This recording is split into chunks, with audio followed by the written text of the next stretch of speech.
Bonjour à toutes et à tous, chers élèves.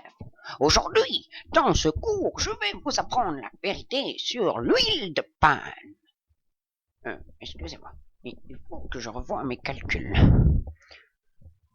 Oui, voilà, l'huile de palme, cette huile qui, soi-disant, vient du palmier, qui coûte peu cher et qui serait mauvaise à grande dose pour la santé de l'homme, est en vérité un mensonge de notre gouvernement.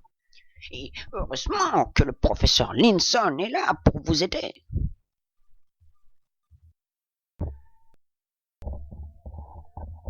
Commençons par le commencement.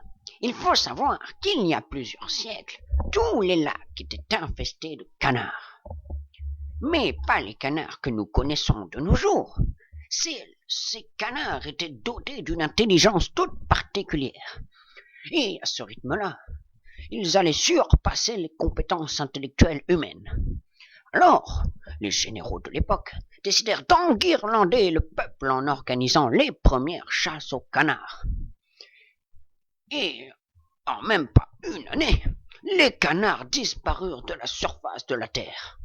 Mais si cette histoire se terminait ainsi, je ne vous la raconterai pas.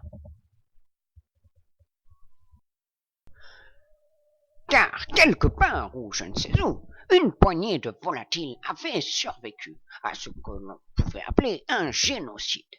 Et ils restèrent cachés dans un endroit inconnu, où ils ont reformé leur peuple tout en préparant une vengeance. Et c'est au XXe siècle qu'ils découvrirent que leur palme sécrétait un liquide, une huile plus précisément. Elle était très proche de la composition de l'huile humaine, mais à une différence près.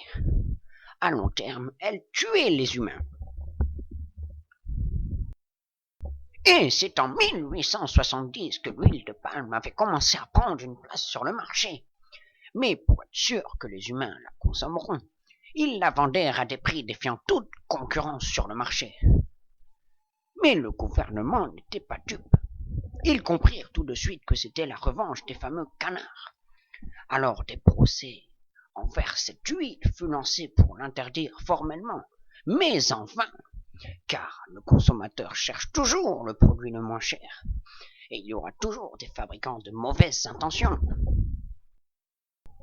Alors maintenant, je veux que vous y réfléchissiez à 2 fois avant de déguster votre canard, car leur révolution est en marche, et ça ne fait que commencer.